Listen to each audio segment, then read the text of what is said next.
私はエルです。行きますよ。それが一番大切なんだよ。言ってる意味がわからん。いいから聞け。僕の話を。Hello and welcome to another episode of DesuDesu, the Japanese study show in which I look at anime clips and the language used within in hopes of finding a few new cool words, a bit of grammar and sometimes even a bit of culture. Now in today's video we have a short clip, exchange of words between two characters of the Naruto universe. This is the new Naruto show, the Boruto, which is named after the son of Naruto. So in this clip Naruto talks to his son and explains how, as he sees it, perhaps he has not up until this point been the most ideal, the best father possible. So without further ado, let's first have a look at the clip and afterwards look at it again sentence by sentence and see what we find.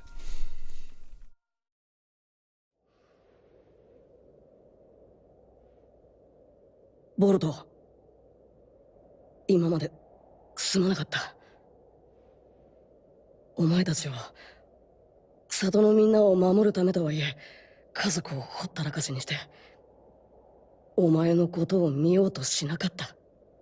父ちゃん。 So that's the clip. Now let's get into the language part. Not the most upbeat clip, I'll admit that, although this could be the beginning of a better father-son relationship and in that sense be a very positive clip. Let's take it from the top. First and foremost, what happens is that they are looking at each other, sitting out here in the wild. ボルト。 That took a while. Boruto, that's the name of the son, so he's just saying Boruto. 今まですまなかった。今まですまなかった。今まで。今 means now, as in right now. Now. まで means until. So 今まで until now. Up until this point. Until now. 今まですまなかった。すまなかった means sorry. The interesting thing about すまなかった is it comes from I was just about to say the word すみません or すみませんでした. The thing is, when I first started studying Japanese, I thought that すみません was just like a phrase in and of itself. It wasn't like a normal word. It wasn't a verb or noun. It was just a phrase that meant sorry. But over the years, I came to find, partially thanks to anime, that that's actually not the case. There is an actual verb called sumu, and that is the origin of the すみません でした. And you can bend and twist the verb sumu in just as many fancy ways as you can do with any other verb. Basically what I'm saying is the phrase すみません follows all the rules that any other verb does. So let's take it, it's sumu, すみません. We could make that into casual language. It will turn into すまない. That's a different way of saying すみません, すまない. If we make that into the past tense, because often when you are apologizing for something, you're apologizing for something that happened rather than something that is going on at this moment, it turns into すまなかった. So the textbook すいませんでした in the super casual form would be すまなかった, although you don't hear people say this a lot. First and foremost, an important point to stress, this is super casual language, and it is casual language being used in a situation where you are apologizing for something, which already puts you in a lower position in the hierarchy. Although this is Naruto, the one and only, and he's talking to his son, which is perhaps the potentially most intimate relationship you can have. As long as you don't cross the romantic border. So it is the kind of relationship where it would be acceptable to use this kind of super casual language. So 今まで until now すまなかった sorry. お前たちを里のみんなを守るためとはいえ。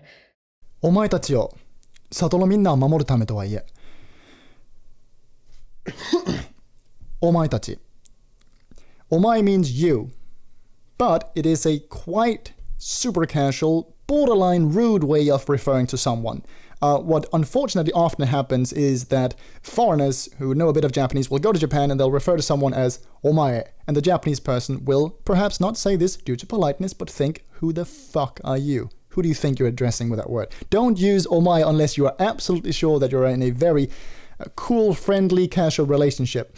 So, omaetachi, when you put tachi on a word, it makes it into plural. And this is quite a flexible little mechanism because you can do it on more than just a word like you. You could even say, let's say there's a guy called John, and John has a little group of guys who they're always together doing cool stuff, right? Wearing sunglasses and leather jackets. If you were to refer to John and the other guys, you could say John tachi. And it just means John in plural, like there are many Johns, but it doesn't mean it's not understood as if there are many Johns. It's just John and the other guys. So, omaetachi means you guys. Omaetachi, you in plural. Omaetachi. Omaetachi o, and then it's the object indicator. He stops himself and he corrects or changes it into Sato no minna o mamoru tame. Sato means a village, a village. The setting of Naruto is a ninja setting. They live in the past or in an alternate version of the past. So it would make sense referring to the place you live as a village. So Sato no minna, no is the possessive particle. So the village, minna means everybody. So the village, everybody, basically everybody in the village. Sato no minna o, making it into the object.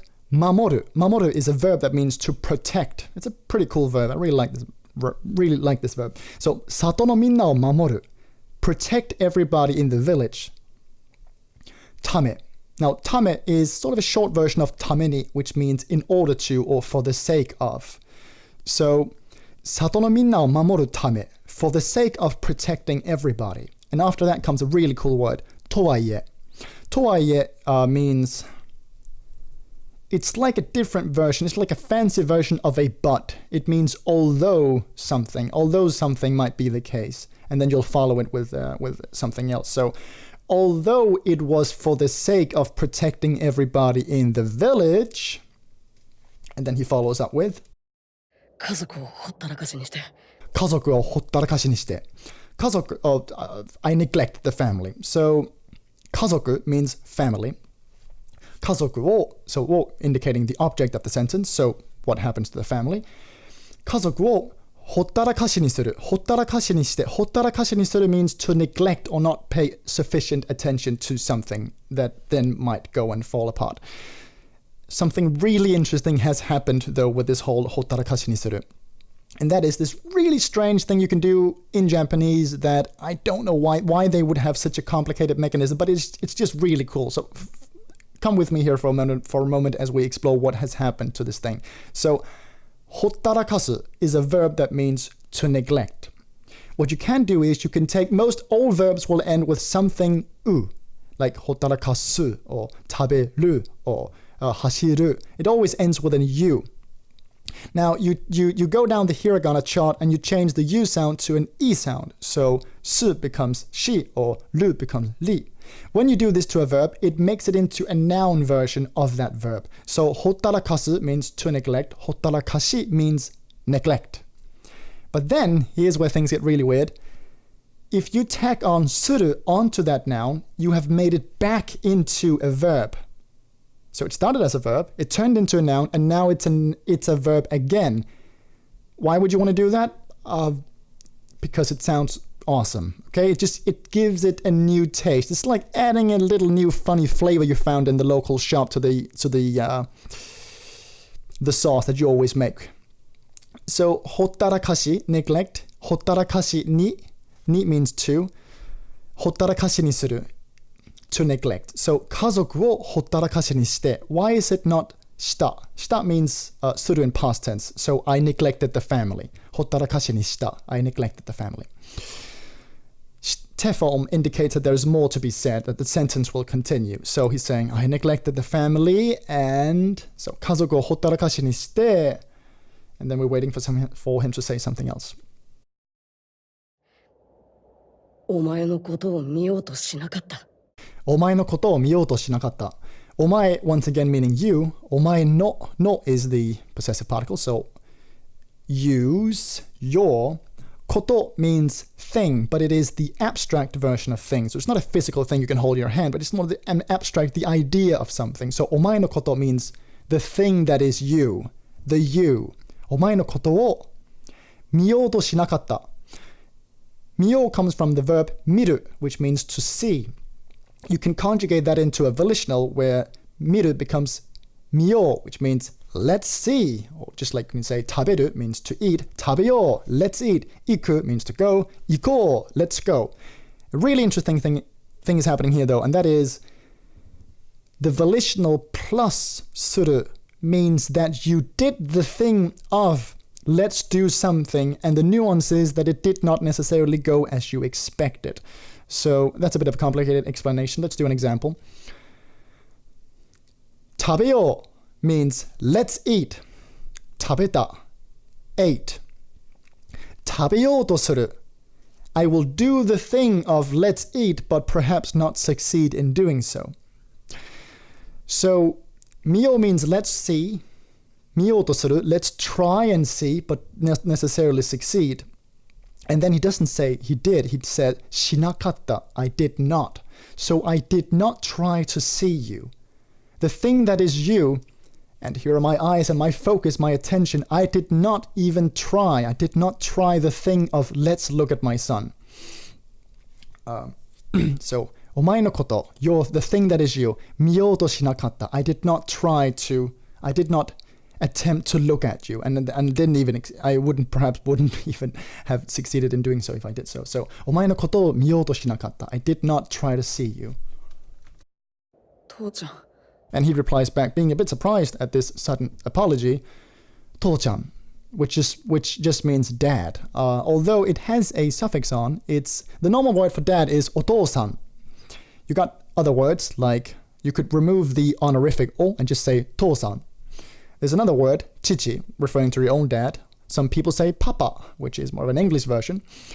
In this case, he has taken the to from dad and put the suffix chan, which makes something cute and intimate. It's usually used on girls, but you could use it on a guy and see how he reacts to it. So, indicating the intimacy of their relationship, he refers to his dad as to-chan. And that's the end of it.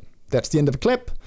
I hope you enjoyed this little explanation. I hope you found a few words that you'll find handy, useful. Perhaps you liked some of the grammar. I, in particular, like the whole taking a verb, making it into a noun, and then transforming it back into a verb. The whole taking the u, make it into a i, and putting suru back on.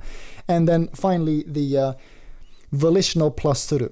Miyoto suru, tabeyoto suru, ikouto suru. You could say, どこかに行こうとした. I tried to go to somewhere, but the nuance is you didn't really succeed, because if you really succeeded, you would just have said, I went somewhere.